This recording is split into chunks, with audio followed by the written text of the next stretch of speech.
स्वागत है। मैं आपके साथ फरहान नाज।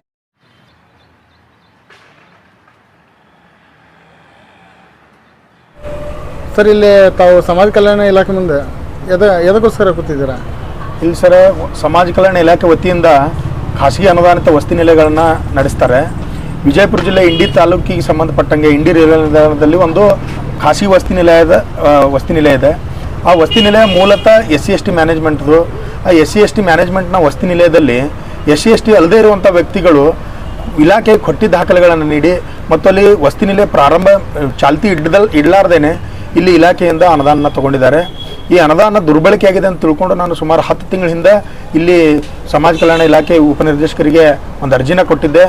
ಆದರೆ ಅವರು ಇಲ್ಲಿವರೆಗೂ ಯಾವುದೇ ಕ್ರಮ ಕೈಗೊಳ್ಳಲಾರದ ಕಾರಣಕ್ಕಾಗಿ ನಾವಿಲ್ಲಿ ಧರಣಿ ಕುಂತಿದ್ದೀವಿ. ಇದು ಎಷ್ಟು ತಿಂಗಳಿಂದ ನಡೀತಾ ಇದೆ ಸರ್? ಇದು ನಾವು ಸುಮಾರು 10 ತಿಂಗಳಿಂದ ನಾನು ಅರ್ಜಿ ಕೊಟ್ಟಿದ್ದೆ. ಅವರು ಯಾವುದೇ ಕ್ರಮ ಕೈಗೊಳ್ಳಲಿಲ್ಲ.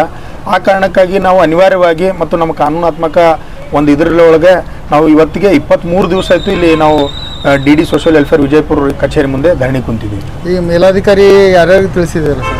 ನಮ್ಮ ಮೇಲಾಧಿಕಾರಿ ಈಗ first DD social welfare Vijayapura ಇವರಿಗೆ ನಾನು ಅರ್ಜಿ ಕೊಟ್ಟಿದ್ದೆ. ಆಮೇಲೆ ಮೊನ್ನೆ CO ವಿಜಯಪುರ ಇವರಿಗೂ ಕೂಡ ಅರ್ಜಿ ಕೊಟ್ಟಿದ್ದೀನಿ. ಇದ್ರ ಕುರಿತು ನಮ್ಮ ಮೊನ್ನೆ DC ಸಾಹೇಬರು ವಿಜಯಪುರ ಇವರಿಗೂ ಕೂಡ ನಾನು ಅರ್ಜಿನ ಕೊಟ್ಟಿದ್ದೆ. ಅಷ್ಟಲ್ಲದೆ ಬೆಳಗಾವಿ ರೀಜನಲ್ ಕಮಿಷನರ್ ಸಾಹೇಬರಿಗೂ ಕೂಡ ನಾನು ಅರ್ಜಿ ಕೊಟ್ಟಿದ್ದೆ. ಅವು ಎಲ್ಲನೂ ಅರ್ಜಿ ಈಗ CO ಸಾಹೇಬರು ಏನು ನಾನು ಕೊಟ್ಟಿರ್ತಕ್ಕಂಥ ಅರ್ಜಿಗೆ ವರದಿನ ಸಲ್ಲಿಸ್ರಿ ಅಂತೇಳಿ DD ಸೋಷಿಯಲ್ ವೆಲ್ಫೇರಿಗೂ ಕೂಡ ಅವರು ಪತ್ರ ಬರೆದಿದ್ದಾರೆ.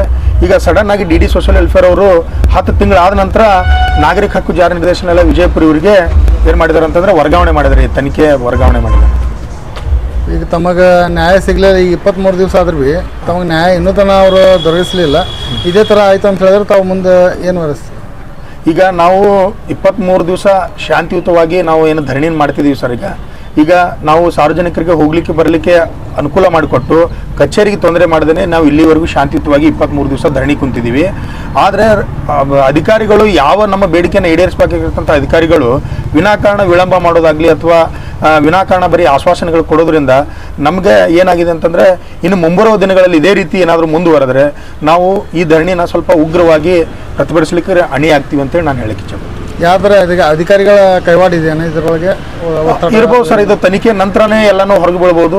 ಯಾಕಂತಂದರೆ ಅಲ್ಲಿ ವಸತಿ ನಿಲಯ ವಾಸ್ತವಿಕವಾಗಿ ವಸತಿ ನಿಲಯನೇ ನಡೆದಿಲ್ಲ. ಆಮೇಲೆ ಅಲ್ಲಿ ಕೊಟ್ಟಿದ್ದ ದಾಖಲೆಗಳನ್ನು ಇಲಾಖೆಗೆ ನೀಡಿದ್ದಾರೆ. ಇವೆಲ್ಲದಕ್ಕೂ ಅಪ್ರೂವಲ್ ಮಾಡಿರ್ತಕ್ಕಂಥದ್ದು ಇಲಾಖೆಯವರು. ಇನ್ನು ಏನದ ತನಿಖೆ ನಂತರ ಏನಾಗಬೇಕು, ಅಧಿಕಾರಿಗಳು ಶಾಮೀಲಿದಾರೋ ಅಥವಾ ಎಲ್ಲನೂ ಹೊರಗೆ ಬೀಳ್ಬೇಕು ಸರ್. ಈಗ ಮೇಲ್ನೋಟಕ್ಕಂತರೂ ಈ ವಸತಿ ನಿಲಯ ಪ್ರಾರಂಭ ಇಲ್ಲದೇ ಇದ್ರೂ ಕೂಡ ಅನುದಾನ ಏನು ಬಿಡುಗಡೆ ಮಾಡಿದ್ದಾರೆ ಅಂತೇಳಿ ಮೇಲ್ನೋಟಕ್ಕಂತರೂ ಕಂಡು ಬರ್ತಿದೆ. ಇನ್ನೇನು ತನಿಖೆ ನಂತರ ಯಾವ ಅಧಿಕಾರಿಗಳು ಶಾಮೀಲಿದ್ದಾರೆ ಏನಿಲ್ಲ ಅನ್ನೋದೆಲ್ಲ ತನಿಖೆ ನಂತರ ಸಂಪೂರ್ಣವಾಗಿ ಹೊರಬೇಕು. ಮೇಲಾಧಿಕಾರಿಗಳು ತಮ್ಮಲ್ಲಿ ಬಂದ ಕೇಸಿ ಏನಾರು ಮಾತಾಡಿದ್ದಾರೆ? ಈಗ DD ಸೋಷಿಯಲ್ ವೆಲ್ಫೇರ್ ಅವರು ಈಗ ವರ್ಗಾವಣೆ ಆದ್ರು ಸರ್. ಲಾಸ್ಟ್ DD ಏನಿದ್ರಲ್ಲ ಅವರು ಬಂದು ನಮ್ಗೆ ಆಶ್ವಾಸನೆಗಳನ್ನು ಕೊಟ್ಟಿದ್ದರು. ಮತ್ತು ಈಗ ಪ್ರೆಸೆಂಟ್ ಅಧಿಕಾರನ ಸ್ವೀಕಾರ ಮಾಡಿರ್ತಕ್ಕಂಥ DD ಅವರು ಕೂಡ ನಮಗೆ ಆಶ್ವಾಸನೆಗಳನ್ನು ಕೊಡ್ತಿದ್ದಾರೆ. ಬಟ್ ಯಾವುದೂ ಕಾರ್ಯರೂಪಕ್ಕೆ ಬಂದಿಲ್ಲ.